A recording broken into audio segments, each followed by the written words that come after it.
दोस्तों, अगर आपको स्टॉक मार्केट सीखना है तो Amazon पर जाकर आप हमारे बुक पढ़ सकते हैं या तो Udemy पे जाकर आप हमारे वीडियो कोर्सेज भी देख सकते हैं। Hello friends, welcome to our channel learn stock charts to earn. दोस्तों, आज की वीडियो में हम एक बहुत ही सिंपल सी इंट्राडे की ट्रेडिंग स्ट्रैटेजी देखेंगे, जिसमें हम खाली एक इंडिकेटर का इस्तेमाल करने वाले हैं और बेसिक प्राइस एक्शन को मिलाकर ट्रेड करने की कोशिश करेंगे। बहुत ही सिंपल सी ये इंट्राडे की ट्रेडिंग स्ट्रैटेजी है।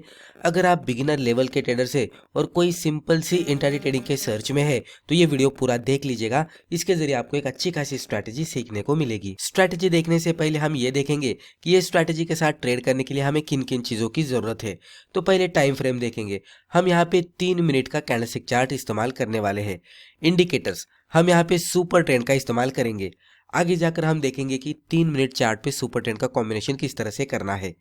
ब्रेकआउट आइडेंटिफिकेशन, हमें ब्रेकआउट का आइडेंटिफिकेशन करने को आना चाहिए। ट्रेंड फॉलोइंग, ये एक ट्रेंड फॉलोइंग ट्रेडिंग स्ट्रैटेजी है। दो तरीके के ट्रेडिंग स्ट्रैटेजीज बेसिकली होते हैं। एक होती है ट्रेंड फॉलोइंग और दूसरी होती है ट्रेंड रिवर्सल। ट्रेंड फॉलोइंग यानी कि अप ट्रेंड चल रहा है, कोई रीजन में जाएगा, यहाँ पे अटक जाएगा और उसको ब्रेकआउट देकर जो बेसिक ट्रेंड चल रहा है उसको वो कंटिन्यू करेगा। इसको ट्रेंड फॉलोइंग कहते हैं। ट्रेंड रिवर्सल यानी क्या कि स्टॉक ऊपर से नीचे आएगा, एक लेवल पे आएगा और इसमें से रिवर्सल होगा, तो इसको ट्रेंड रिवर्सल कहते हैं। यानी कि जो भी ट्रेंड चल रहा था वो रिवर्स होकर अदर ट्रेंड शुरू हो जाएगा। तो हम यहाँ पे ट्रेंड फॉलोइंग स्ट्रैटेजी का इस्तेमाल करने वाले हैं। यानी कि पहले डायरेक्शन का आइडेंटिफिकेशन करेंगे और वो डायरेक्शन में ट्रेड करेंगे। मार्केट, हम यहाँ पे लिक्विड स्टॉक्स में ट्रेड करेंगे, यानी कि ऐसा स्टॉक कि जिसमें हाई वॉल्यूम होना चाहिए। इलिक्विड स्टॉक्स को हम टोटली इग्नोर करेंगे। यहाँ पे आप टाइटल पे देख सकते हैं first 3 minute breakout plus super trend. अभी बहुत ही सिंपल सी ये ट्रेडिंग स्ट्रैटेजी है, जहाँ पे हमें खाली 2 से 3 चीज़ों का ही ध्यान देना है और उसके बाद ट्रेड करना है। फर्स्ट 3 मिनट ब्रेकआउट यानी कि क्या कि पहले तो चार्ट को हमें 3 मिनट में कन्वर्ट करना है। मान लीजिए 3 मिनट में कन्वर्ट किया। 3 मिनट में कन्वर्ट करने के बाद इस तरह की पहले 3 मिनट की जो कैंडलस्टिक है इस तरह से प्रिपेयर होती हुई हमें दिखी। जब भी 3 मिनट की कैंडल क्लोजिंग बेसिस पे प्रिपेयर होती है तो उसके हाई और लो हमें मार्कआउट करने हैं। तो इस तरह से मैंने इसके हाई और लो मार्कआउट किए। मार्कआउट करने के बाद हमें क्या करना है कि जो 3 मिनट का जो कैंडलस्टिक है उसके ब्रेकआउट का इंतजार करना है। मान लीजिए ब्रेकआउट इस तरह से निचले साइड में होता है। अभी जो भी ब्रेकआउट हो रहा है वो भी 3 मिनट के कैंडल का ही हो रहा है और क्लोजिंग बेसिस पे हो रहा है। अभी ये ब्रेकआउट जैसे ही होता है तो हमें और एक कंफर्मेशन लेना है और वो कंफर्मेशन हमारा होने वाला है सुपर ट्रेंड के हिसाब से। तो उसके लिए हम क्या करेंगे, सुपर ट्रेंड 3 मिनट के चार्ट पे ड्रॉ करेंगे और ड्रॉ करने के बाद जब भी ये ब्रेकआउट होता है तो ब्रेकआउट के बाद हम सुपर ट्रेंड कहाँ पे है वो देखेंगे।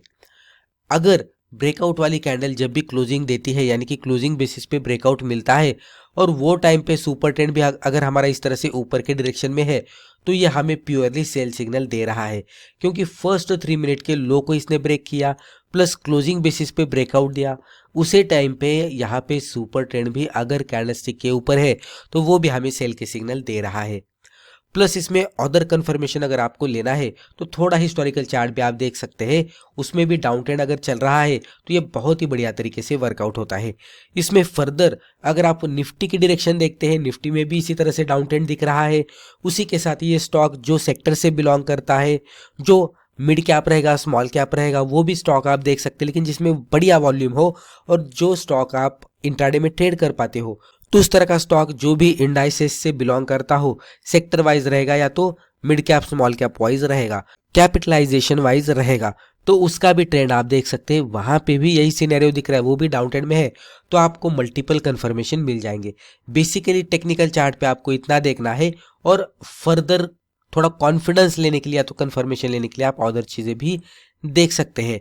हर एक तरीके से अगर आपको सेल सिग्नल मिलता है तो सिंपली आपको जो भी कैंडल इसके लो के नीचे एंट्री करनी है, हाई के ऊपर स्टॉप लॉस लगाना है और सिंपली 1:2 का टारगेट आपको एक्सपेक्ट करना है, वहां पे आपको एग्जिट करना है। तो इस तरह से ये वर्कआउट होता है। अभी आगे जाकर हम एक सिंपल सा एग्जांपल देखेंगे, आपको अच्छी तरह से क्लियर हो जाएगा। तो यहाँ पे आप देख सकते हैं हमने एग्जाम्पल लिया है। चार्ट अगर आप देखेंगे तो ये 3 मिनट का कैंडलस्टिक चार्ट है और चार्ट के ऊपर हमने सुपर ट्रेंड लिया है जिसकी सेटिंग है 10 और 3 की। अभी यहाँ पे आप देख सकते हैं कि पहले तो स्टॉक निचले साइड में था और यहाँ से ऊपर गया है, तो यहाँ पे अप ट्रेंड चल रहा था। लेकिन फिर भी ये किस तरह से वर्कआउट हुआ है आप देख सकते हैं। जैसे कि यहाँ पे अप ट्रेंड है और इसका लो ब्रेक हुआ है, फिर भी इसमें हमारे डायरेक्शन में मूवमेंट आती हुई दिखी है। तो अगर निफ्टी में मूवमेंट आती डाउन ट्रेंड में, स्टॉक ऑलरेडी डाउन ट्रेंड में रहता, तो किस तरह की मूवमेंट आ सकती है आप इमेजिन कर सकते हैं। ये एग्जांपल मैंने इसीलिए ही लिया है कि ये स्टॉक थोड़ा अप ट्रेंड में तो जा रहा था, लेकिन फिर भी हमारा क्राइटेरिया सेटिस्फाई होने के बाद और खाली टेक्निकल क्राइटेरिया सेटिस्फाई होने के बाद भी ये बहुत ही बढ़िया तरीके से वर्कआउट हुआ है। अगर हम अदर क्राइटेरियाज को मिलाकर ट्रेड करते तो ये और भी अच्छी तरह से वर्कआउट होता, और भी अच्छी तरह से, यानी कि रिस्क रिवॉर्ड रेशियो बहुत ही बढ़िया मिलता। अब यहाँ पे हम देखते हैं जो भी ये कैंडल है, बड़ी वाली ग्रीन कैंडल, ये फर्स्ट 3 मिनट की कैंडल है, तो इसके क्लोजिंग का इंतजार करना है। जैसे ही क्लोजिंग मिलती है तो इसके हाई और लो हमें मार्कआउट करने हैं। ये हाई मार्कआउट किया और ये इस तरह से हमने लो मार्कआउट किया। हाई लो मार्कआउट करने के बाद हमें खाली ब्रेकआउट का इंतजार करना है कि ब्रेकआउट कौन से डायरेक्शन में होता है। तो यहाँ पे आप देख सकते हैं ये जो रेड वाली कैंडल थी, तो ट्रेड करते करते तो ऊपर गई थी, लेकिन फाइनली इसकी क्लोजिंग नीचे आकर हुई। तो उसके वजह से ही ब्रेकआउट क्लोजिंग बेसिस पे मिलना बहुत ही इंपॉर्टेंट है। फिर स्टॉक कुछ समय के लिए ये रीजन के अंदर ही ट्रेड कर रहा था और फाइनली ये कैंडल ने इसको ब्रेकआउट दिया निचले डायरेक्शन में। ब्रेकआउट क्लोजिंग बेसिस पे मिला, अच्छे खासे बियरिश कैंडलस्टिक के साथ मिला। जैसे ही ब्रेकआउट मिलता है तो हम सुपर ट्रेंड का स्टेटस चेक करेंगे। ये पर्टिकुलर केस में आप देख सकते हैं सुपर ट्रेंड जो भी ब्रेकआउट वाली कैंडल है उसके ऊपर ट्रेड कर रहा है। तो जब भी ये सिचुएशन मिलती है तो हमें सेल का सिग्नल मिल रहा है तो कैंडल के लो के नीचे हम एंट्री कर सकते हैं। हाई के ऊपर स्टॉप लॉस लगाकर सिंपली 1:2 का टारगेट एक्सपेक्ट कर सकते हैं, जो कि आप देख सकते हैं कि यहाँ पे बहुत ही बढ़िया तरीके से अचीव होता हुआ दिखा है। हालांकि कुछ समय के लिए स्टॉक थोड़ा सा साइडवेज रेंज में गया था, लेकिन इसमें जो फाइनली मूवमेंट आई है एक अच्छे खासे मोमेंटम के साथ आई है। तो इतने डिस्टेंस के स्टॉप लॉस के बदले हमें यहाँ पे इतने डिस्टेंस का टारगेट मिला, तो आसानी से हमें 1:2 का टारगेट मिलता हुआ दिखा है। तो इस तरह से ये वर्कआउट होता है। अब कुछ इंपॉर्टेंट पॉइंट्स देखते हैं। जब भी हम ये ट्रेडिंग स्ट्रैटेजी के साथ ट्रेड करेंगे तो हमें ओवर ट्रेडिंग नहीं करनी है। अभी हालांकि जब भी हम ये स्ट्रैटेजी के साथ ट्रेड कर रहे हैं तो फर्स्ट 3 मिनट के कैंडल पे ही ट्रेड कर रहे हैं, तो एक स्टॉक में एक ट्रेड लेने के बाद हमें एग्जिट करना है। प्रॉफिट आया तो बुक करके एग्जिट करना है, और उसी तरह से लॉस आता है तो भी वो भी बुक करके एग्जिट करना है।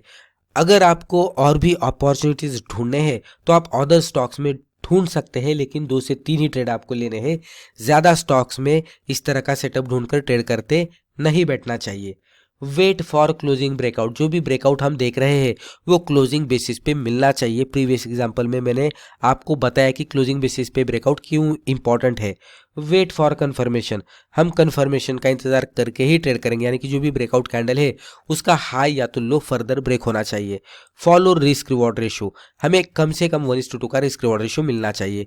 फॉलो स्टॉप लॉस, अगर स्टॉप लॉस हिट होता है तो एक्सेप्ट करना चाहिए और एग्जिट करना चाहिए। And most important is do paper trading first.